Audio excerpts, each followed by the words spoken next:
পূর্ব সংস্কার। এক যুবক প্রশ্ন করলেন, রূপের প্রতি রুচি কেন পরিবর্তিত হয়? শ্রী শ্রী বাবামণি বললেন, এর কারণ পূর্বজন্মের সংস্কার। যেমন ধরো, পূর্বজন্মে তুমি বৈষ্ণব ছিলে, বিষ্ণুর ধ্যান করতে। সেই স্মৃতি তোমার মধ্যে রয়ে গেছে, যদিও তুমি তা জানো না।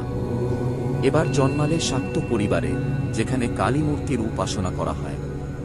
পিতামাতার চিন্তা ও ধ্যান তোমার মস্তিষ্কে ছাপ ফেলে। এরপর যদি কোনো দয়ালু রোমান ক্যাথলিক ফাদার তোমাকে লালন করেন, মাতা মেরির মূর্তি তোমার মনে ছাপ ফেলে।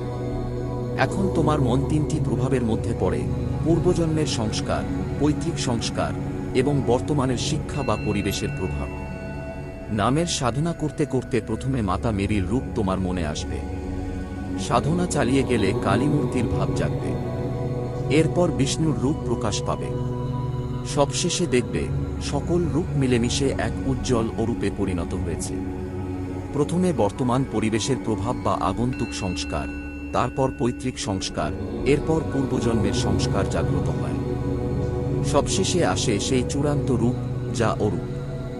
অরূপ মানে রূপের সীমা, যেখানে আর কোনো রূপের ব্যাখ্যা সম্ভব নয়।